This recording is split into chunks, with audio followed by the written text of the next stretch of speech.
মসজিদে যাই।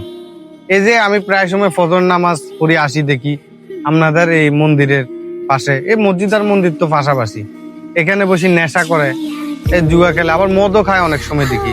আবার পূজার সময় তো দেখি কি বলতাম আপনারে, মানে উলঙ্গ অবস্থায়। তো এটা হচ্ছে যে একটা ইবাদতের জায়গা, এখানে পাইলে ইবাদত করব, না পাইলে সনাতন ধর্মের কলঙ্ক করার তো দরকার নাই।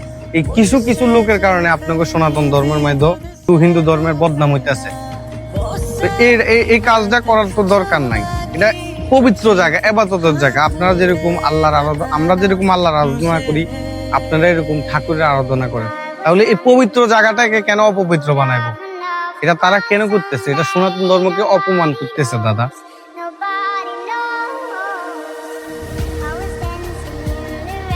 দাদা আসলে কি কমু, ধর্মের ভিতরে আসলে কোন চুনকালি লাগাই দিছে তারা। সে মানবো, সে মানার মানবো, পরপারে নাইলে যায় সে জবাব দিব। আমি বলি আল্লাহ তাদেরকে হেদায়েত করুক যারা পবিত্র জায়গাকে অপবিত্র করে।